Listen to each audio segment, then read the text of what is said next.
Quella del presepe è una tradizione antica come il cristianesimo, o forse di più. Si conserva e si tramanda di generazione in generazione. Si tratta di un'opera fatta di pazienza e cura per il dettaglio. Ma cos'è davvero un presepe? E a cosa serve?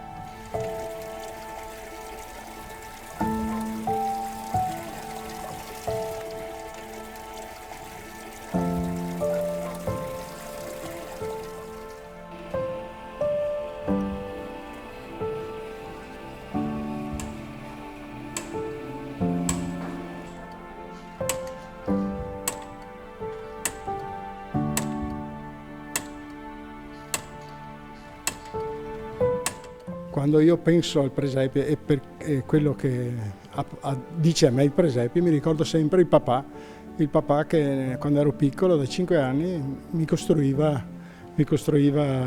la capanna, mi ricordo ancora come faceva, inzuppava un sacco di liuta in un gesso, in bagno di gesso, e poi con una struttura in ferro copriva questa struttura in ferro e quindi ricavava, diciamo, la grotta. Ecco, quando io comincio a fare un presepio penso sempre a mio papà e a come costruiva lui il presepe.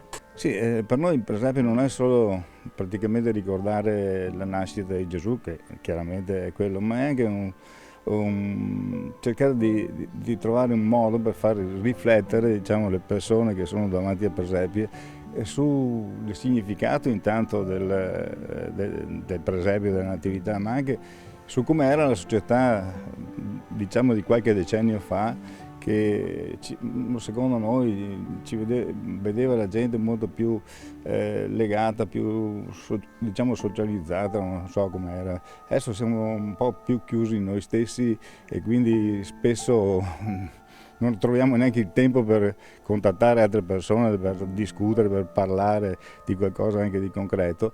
E allora far riflettere sulle radici da dove veniamo, insomma.